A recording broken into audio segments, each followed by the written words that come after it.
Hello and welcome to TVP World Talks. I'm your host, Diana Skaya. As the Munich Security Conference unfolds, attention is focused on how the Trump administration's foreign policy could shift global security dynamics. Now, with European leaders under pressure to boost defense spending and concerns mounting over U.S. support for NATO and Ukraine, what can we expect moving forward?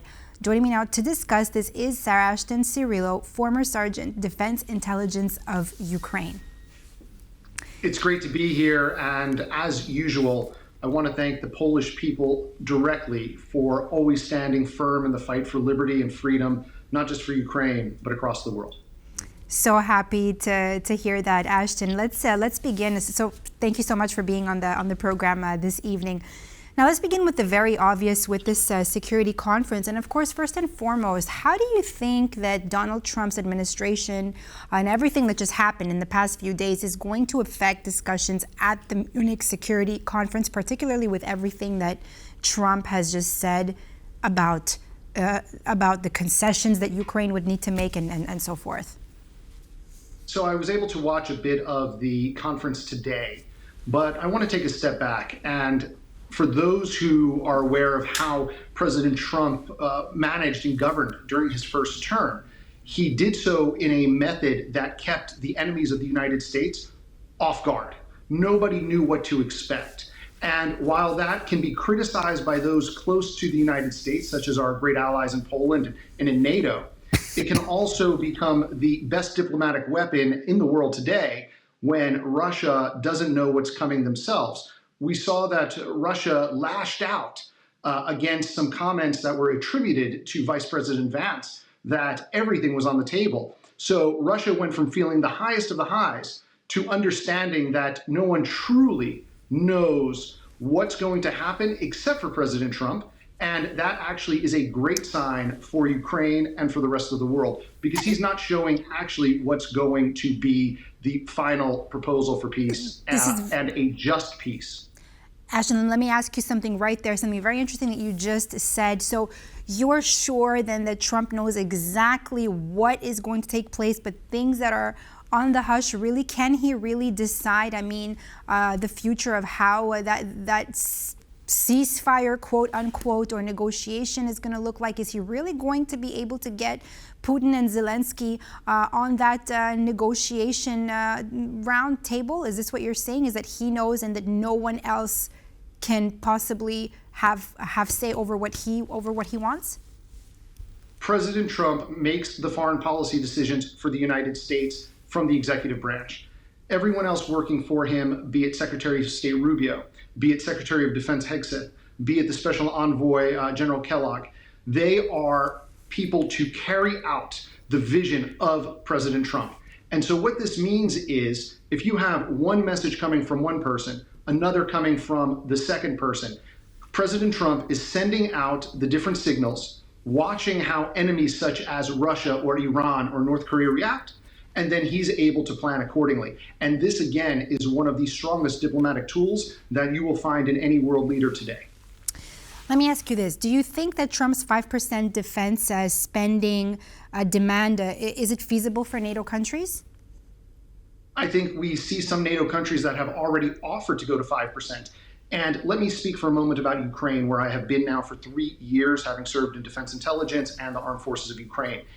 President Zelensky must have a seat at the table.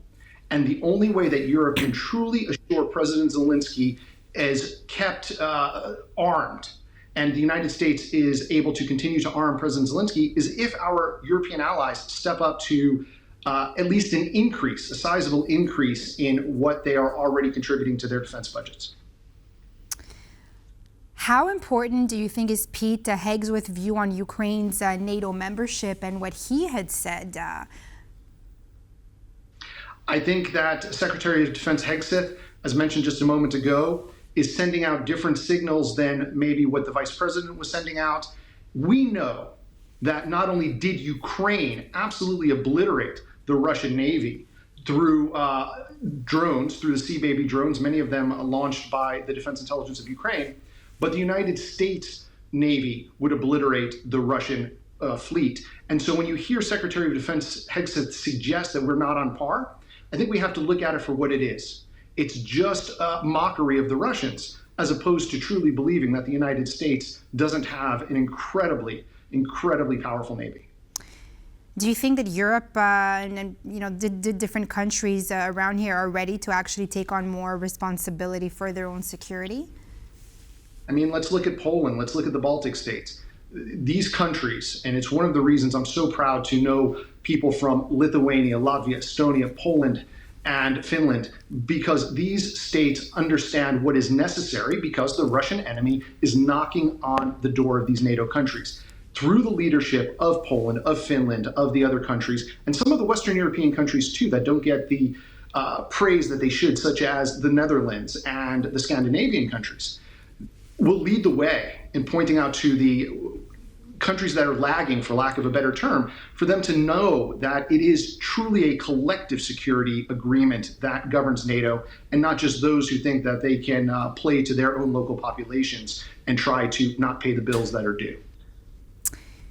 What compromises do you think that are going to have to take place for a potential, for us to see a potential ceasefire between Russia and Ukraine? I mean, I know you did mention that there is no talk of a ceasefire or any negotiation without Ukraine on the table, but I mean, what else? Well, let's start with who the aggressor country is. Russia invaded. So when they try to fleece Ukraine with what we would call the Istanbul Convention from April of 22, President Zelensky was wise enough not to allow that to go into effect. And since then, it has been an absolutely bloody war, but one where Ukraine, I was fought at the front myself, we've held our own. So I think the first concession that has to be made is actually a global concession, a global realization that Russia can be defeated if we have this desire collectively through NATO and through the individual countries that make up NATO and the Indo-Pacific allies of Ukraine. And as such, when we go ahead and proceed with these discussions, that has to be the first key. The first key has to be that Russia can be defeated, and Russia will be defeated unless they are the ones that make concessions. Ashton, what are those concessions? A return of territorial integrity, for one thing, a return of our prisoners of war, and most definitely a return of the thousands of kidnapped children that Russia is now holding hostage. Let me ask you this now, how would Donald Trump respond to exactly what you just said, that Russia could be defeated, Russia needs to be defeated? Because, I mean, from what we've been hearing, he hasn't told anyone, or he hasn't said anything about Russia being able to be held accountable. If anything, what experts are saying and what everyone is just talking about is how at this point, everything that was put out on the table is Ukraine having lost everything. That's a wrong perception. And again, President Trump, as the commander-in-chief of the world's lone superpower, the United States, my country, will never go ahead and actually reveal his hand. It's why he was one of the most successful developers in real estate in a very, very difficult New York City market. And it's also why he was reelected to a second term after a 4-year interruption. So ultimately, we know the commander-in-chief, President Trump, and the supreme commander-in-chief of Ukraine, President Zelensky, are able to come together. And both of these heads of state realize a fact.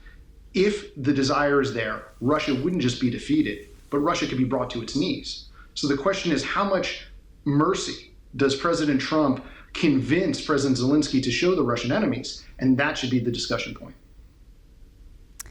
What about Ukraine's mineral access offer? How is that going to affect U.S. interests? What about that? So, as we saw, there was discussions with the Secretary of the Treasury, where President Zelensky submitted a proposal. President Zelensky went ahead and is now in negotiation rounds both with the United States and the European Union.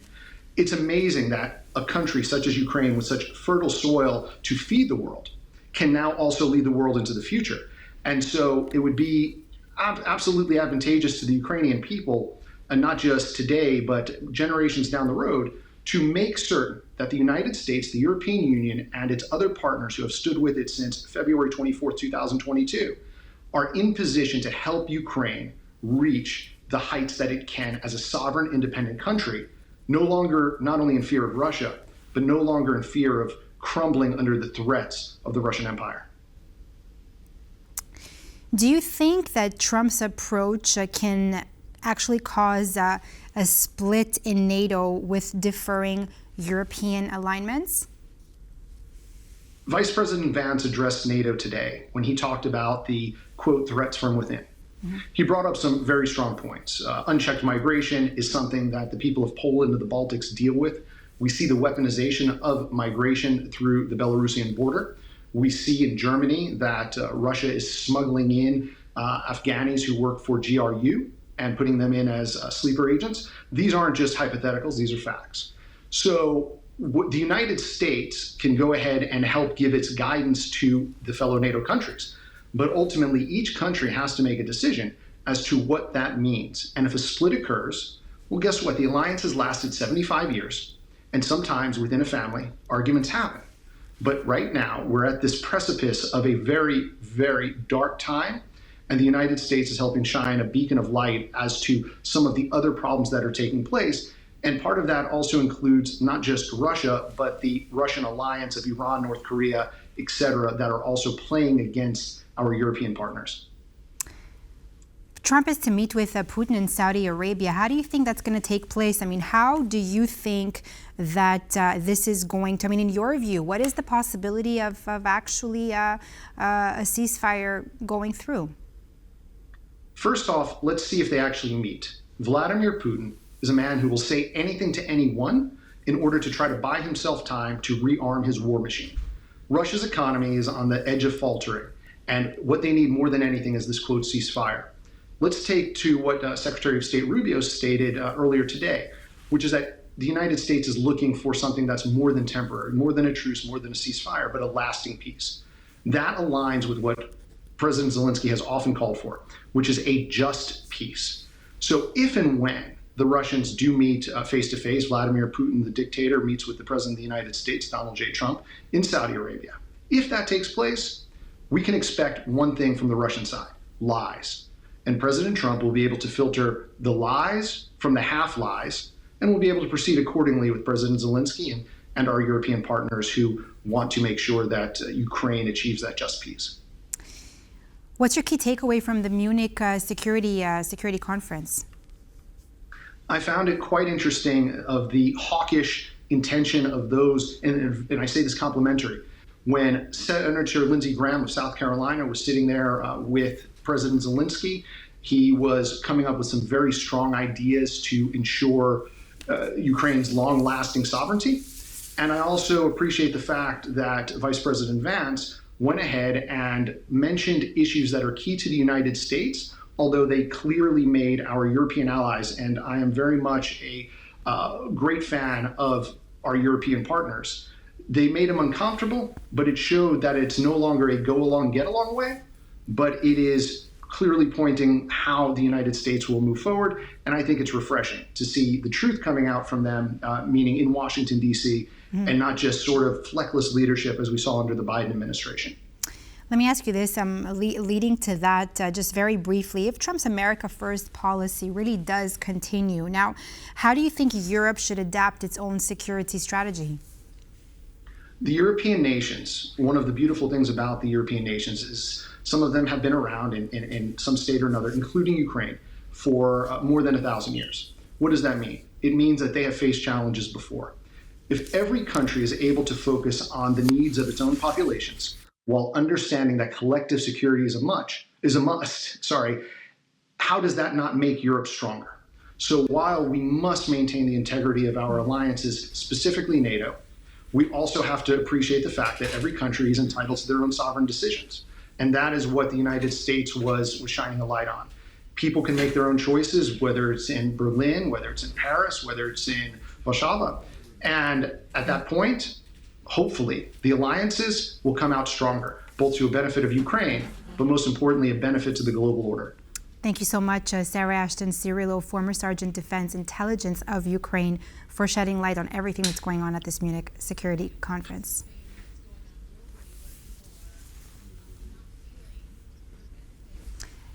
And that's all for this edition of World Talks here on TVP World. I'm Diana Skaya. Thanks for watching.